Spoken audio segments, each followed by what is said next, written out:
Hey everybody, welcome back to the Hobby Lodge, and in this video I'm going to be doing a video response to Alex Ustar Gamer's video that he's put out there asking a bunch of gamer questions to a whole load of YouTubers. So let's jump into it, shall we?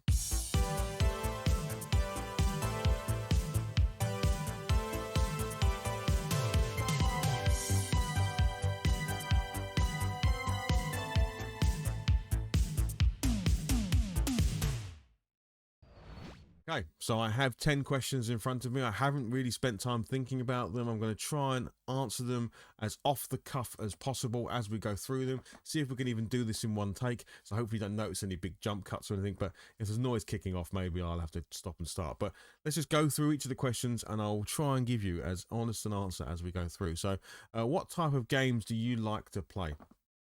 Wow, that's a pretty... starts off with a pretty open question, right? Let's be honest, a myriad of games. I like to play pretty much any type of game, going from big epic scale adventure games to card games to pinball games, even now that I have my pinball screen set up behind me. A whole load. I don't think there's any type of game apart from, and those of you that might watch my live streams will know, puzzle games are a bit of an Achilles heel for me, so I'm not very good at those. But pretty much any game that I can get hold of and play, I can normally find the fun in most things.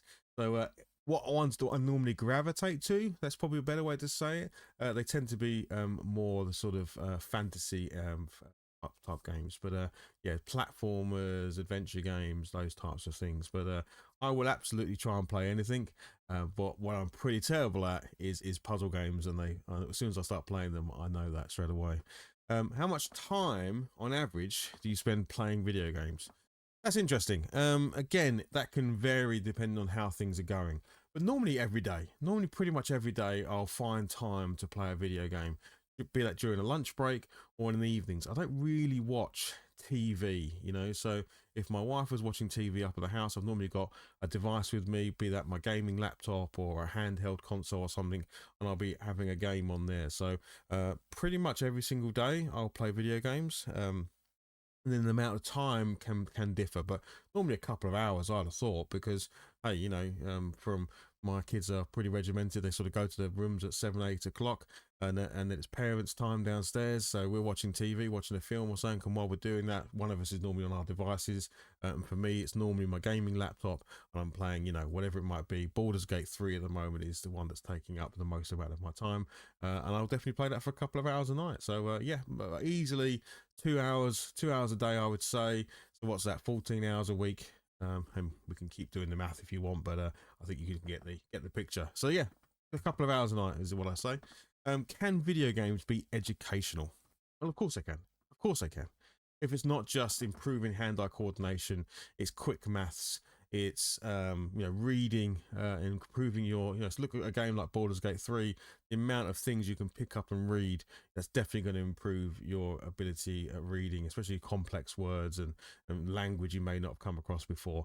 Quick maths, thinking about how much damage things are going to do if I've got this amount of reduction to have, and things like that. So you're definitely going to be learning as you play, whether you're conscious or unconscious of that learning.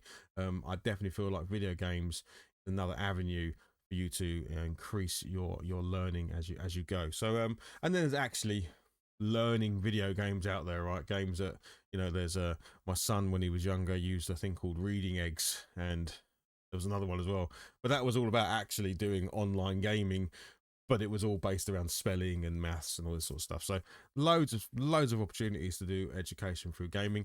Is it the only avenue? No, you should definitely do it with everything else you're doing. But gaming, of course, has an impact and can be a really positive one from that point of view. What don't you like about video games? That one I may have to just pause on a second. I guess if we're talking games today, what don't I like? It's the constant updates, I think. For instance, me and my boys, I've got 3 sons. My oldest daughter's in university, but my 3 boys, we like to play Fortnite together because it's a really easy game. It's multiple platforms, so my son can play on the Switch. My eldest son plays on his PC. My middle son plays on the PS5, and I play on the PC right here. So it means that we can do cross-platform gaming, super quick. Get in, jump, join as a squad, kill loads of people, and have a good old time. But the problem with that game is every time we say, hey, we go and play Fortnite. Yeah, brilliant. We'll go down and play. We'll go down the lodge and we'll play Fortnite together. You start the game up and there'll be, I don't know, a 20 gig update on all the different machines. So now you've got to wait to download. And I've got a very, very fast internet connection. So sometimes that might not take very long, especially on PC. It seems to be very quick. But on things like Switch, updates take forever. I don't know why that is, because of the platform they're pointing at for their updates can't handle all the updates, but it seems to be constant. It seems to be like every time you want to play, so you almost have to like pre-prepare to go and play these games. You have to go, we want to play Fortnite tonight, so earlier in the day I'll turn on all the various machines and I'll do the updates on those machines so it's ready for me. You can't just be spontaneous, and that sucks, frankly.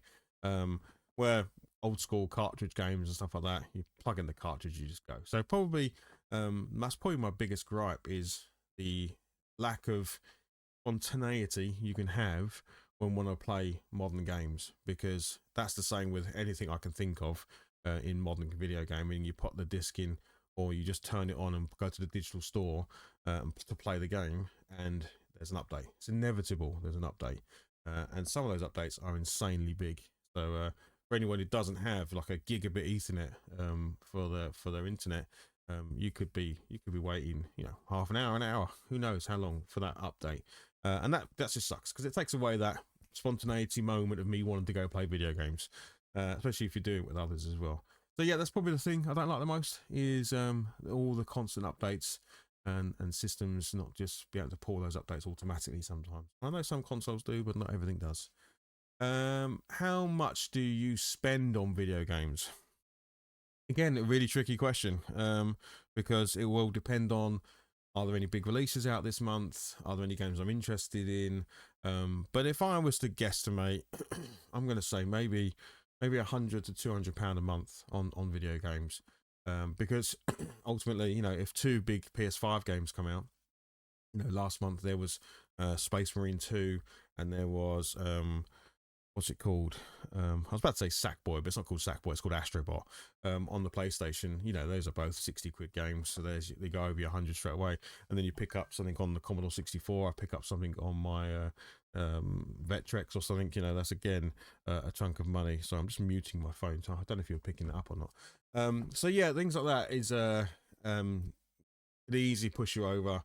So yeah, I reckon easily between £100 and £200 is probably where I'm at. Of course, that doesn't include board games, card games, anything else that I do, figures, 3D printing materials, all that sort of stuff. So in hobby land, I'll probably spend a good amount of money a month on bits and pieces. And again, it can fluctuate depending on what's going on. Certainly in the tabletop arena, I haven't bought any figures for a very long time, because I've got so many boxes of unpainted miniatures to get through. I just don't need to. So we're sticking with the video games on this one. So there we go. What is my favorite games console? My favorite games console. My gut is to instantly say Super Nintendo. It's the one. I mean, because of the word consoles, and if it was my favorite gaming platform, I'd probably have to say either Commodore 64 or the Amiga. And probably Commodore 64 if I had to nail it down. But because it says gaming console, I think I have to choose the Super Nintendo. The Super Nintendo is the most nostalgic machine to me. I can remember the Christmas morning when I got the big box yellow Super Mario World, and opened it up as a kid, and my dad sat me in the armchair in front of the Christmas tree, and I had a little tiny TV on a little tiny table, and I played it for the entire day. So much so, on Boxing Day, I was genuinely physically sick. I couldn't actually look at, like, the old wives' tale was you get square eyes if you look at the screen too long.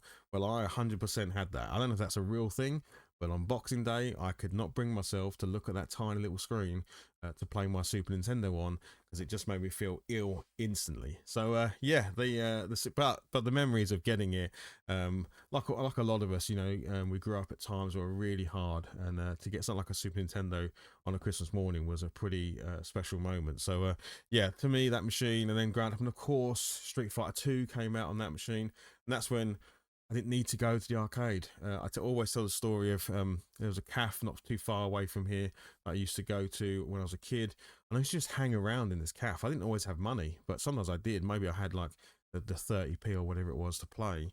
But most of the time I would just watch the other people on the machine play. It was the only place I knew that had a Street Fighter 2 cab. It was an old chip shop jammer cab type thing. It wasn't anything, wasn't no special graphics on it or anything. It just had Street Fighter 2 on it. And I used to just hang around, and I wanted that game so much. And when it came home on the consoles, on the Super Nintendo, and you played it, and it was the arcade, like you've, of course, you know, it definitely wasn't. There was definitely frame rates that weren't quite matching with the arcade and stuff, but you didn't care. Whatever it was missing, you just made up in your mind anyway. So the day I got that on the Super Nintendo, I knew I had the arcade at home, and I was as happy as you could possibly be. And I played Street Fighter 2, Street Fighter 2 Turbo, and so on to death. Yeah, it's got to be. I've got to pick the Super Nintendo as my sort of favorite console of all time. Of course, there's loads of great ones.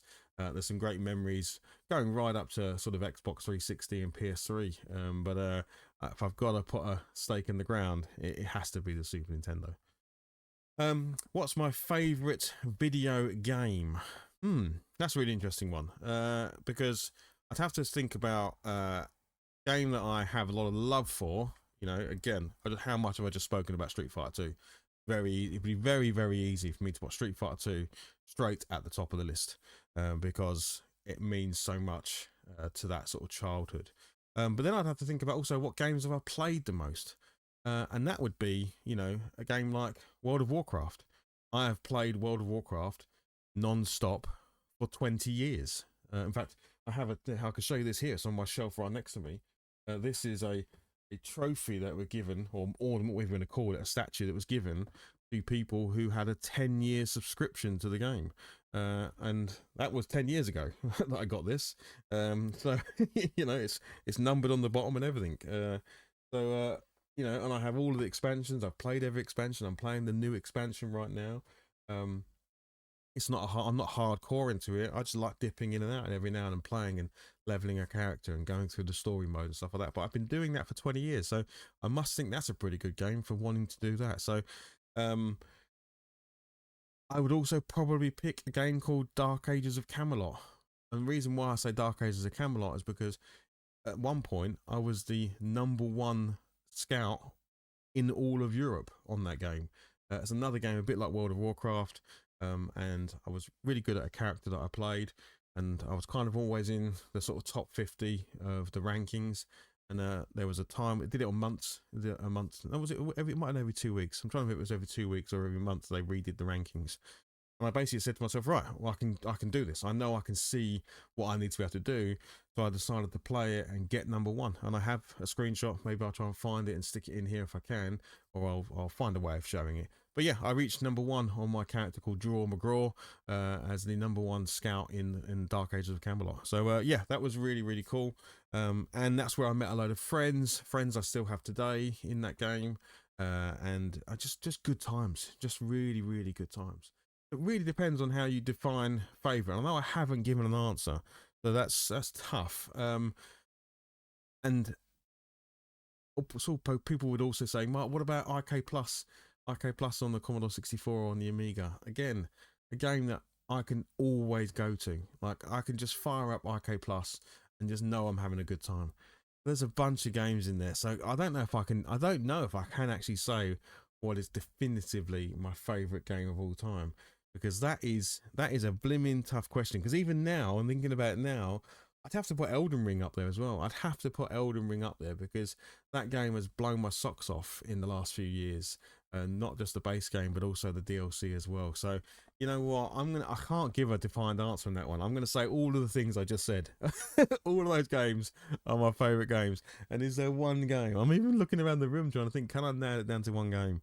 I'm gonna go with Street Fighter 2. I'm gonna say Street Fighter 2 because I can't not play that game. Like, it invokes such great feelings. But that's such a hard question. Like, favourite games. So many, for so many different reasons. What is your favorite video game movie? Favorite video game movie. Again, quite an interesting question. I don't know about that one. Video game movie. my head just instantly goes to something like Tron. Um, but did Tron exist before? I'm trying to think what came first, the movie or the game. Because Tron's just a good Tron's again a good time. You know, a really good movie. Um, but yeah, video game movie. To be honest, there isn't too many, is there? Isn't too many good ones. Even the Sonic movies are quite good fun now. My kids love watching the Sonic movies. So I'm gonna have to go with. I think I'll pick Tron on that one, just because I could watch it anytime. Anytime, I'm happy to watch it. But yeah, there we go. My favorite video game movie is going to be Tron. What is your favorite video game character? Oh, okay. Video game character. Again, I instantly want to say Ken.